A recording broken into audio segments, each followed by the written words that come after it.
Hey, hi there. I'm a GMAT Quant and Data Insights mentor, Devamitra. Here, what you see on the screen is Prepathon.ai. It's an AI powered platform that helps you practice GMAT standard questions and not just practice, analyze them very well. On the GMAT prep, you don't need too many questions.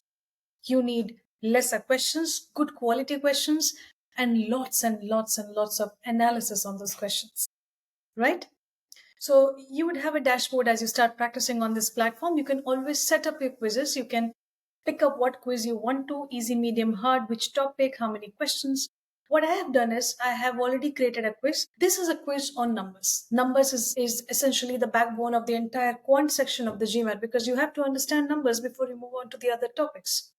The basics, what are integers, what are fractions, how are they tested on the GMAT, and the same thing will be tested on the other categories of topics also. We will pick up 3 questions and I will take you through a few fundamental concepts, but by using questions. Let's attempt them. The first question says, which of the following cannot be the greatest common divisor of two positive integers m and n?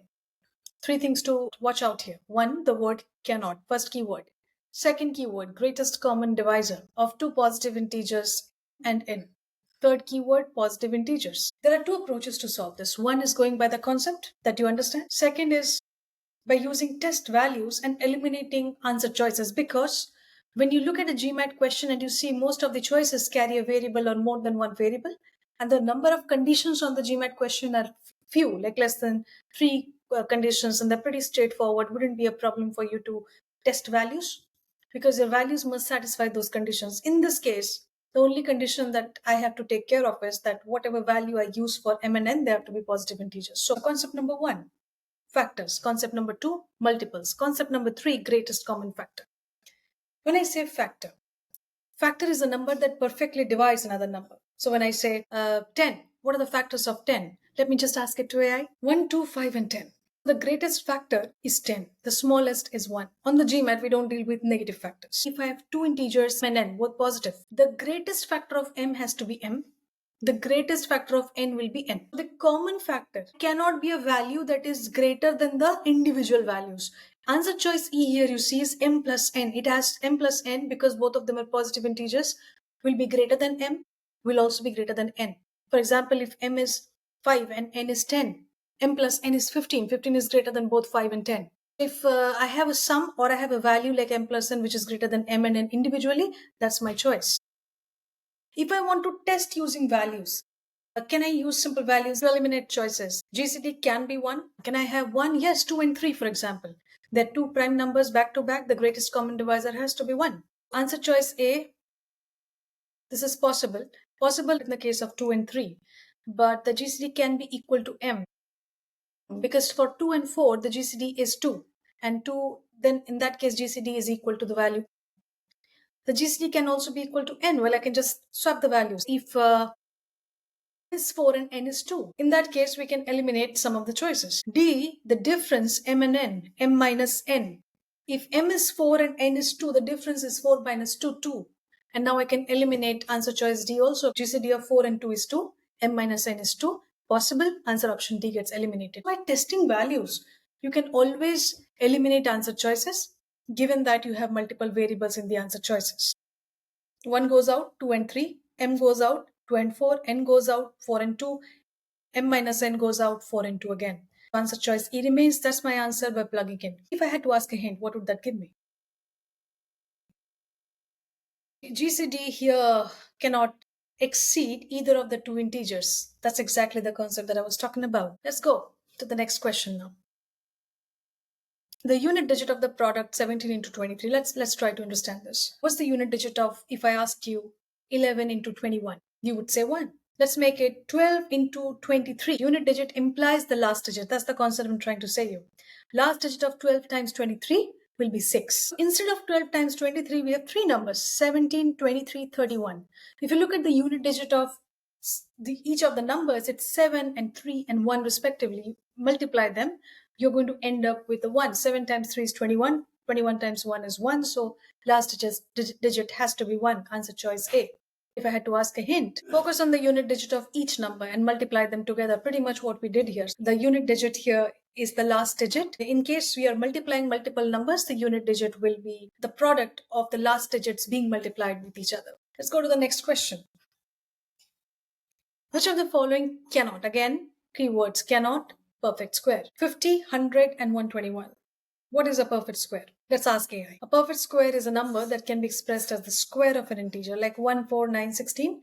These are all perfect squares. They are squared values obtained by squaring 1, 2, 3 and 4 respectively. Let's ask, what is the GMAT concept being tested here? Understanding between perfect squares and identifying which numbers can or cannot be expressed as the square of an integer. If I look at each of the choices, I know for a fact 100 is 10 squared. It can be expressed as the square of 10. 121 is 11 square. It can be expressed as the square of 11, but 50 is 10 times 5. 10, let's ask to prime factorize 50, okay? 2 times 5 times 5, 2 times 5 square. So although I have two 5s, I don't have another 1, 2 to make it a perfect square.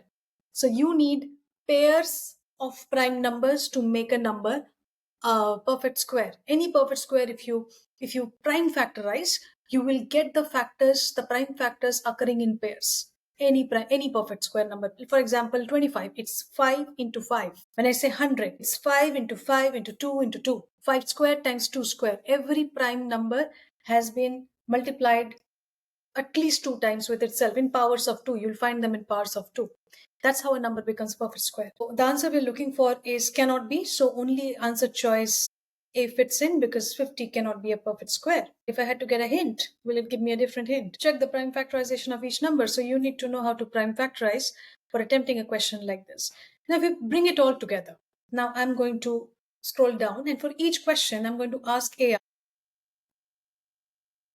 the concept that's being tested. So it will give me the explanation, as you see. What is the GMAT concept being tested? Understanding of devices, properties of GCD, and the fact that GCD cannot be greater than the individual numbers. The greatest common divisor cannot be greater than the larger of the two numbers.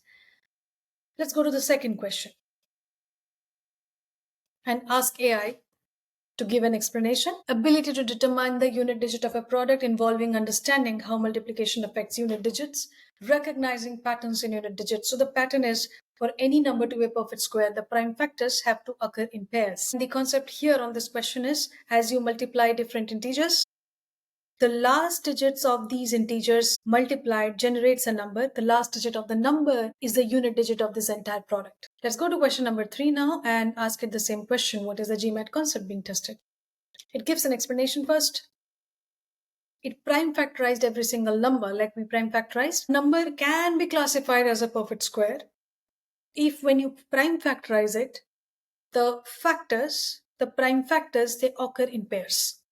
If they cannot occur in pairs, they cannot be grouped together. In other words, the power of the prime factors is not a multiple of 2, then it can't be a perfect square. All right? This is all that I wanted you to understand with me today.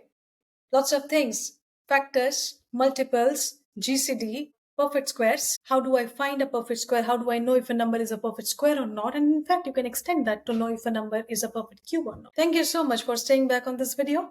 I'm going to explain a lot more things as we approach shooting and creating more content and understanding for you.